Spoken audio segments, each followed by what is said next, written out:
I'm really looking forward to what happens next. I believe in process. I love the act of painting. It is a release for me. I paint what I feel, and that's what I know.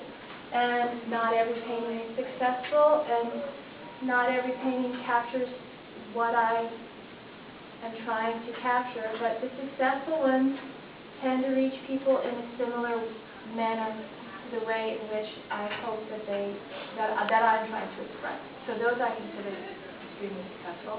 And then the process itself is the most important part for me. So just hanging a show and having everybody come and look at the work is like icing on the cake. I would paint anyway. And I do paint anyway. And I'd be happy to answer questions. But the paintings themselves are windows into feeling. Abstract painting can be very intimidating because it's not something realistic and there's no horizon. But if you look at it as an adventure where you can dive into the color and the movement, the line and the mark, it's really just like reading a story or a poem. So I am directing you. I'm just doing it with color and movement instead of shapes that you recognize. So you just have to take your time.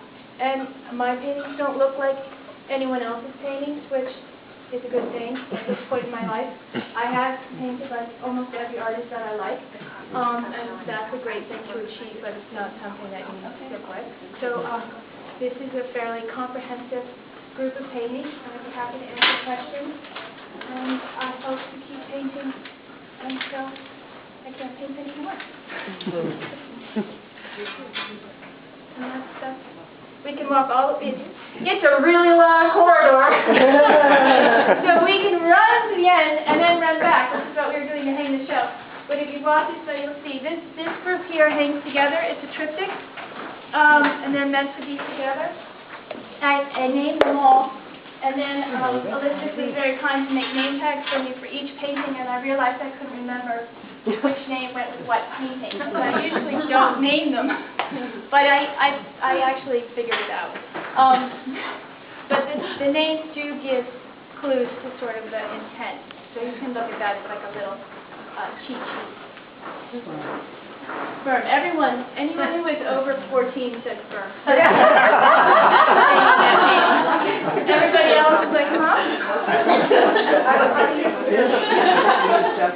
I do. Sometimes I use gesso. Sometimes I use gesso and rabbit skin glue.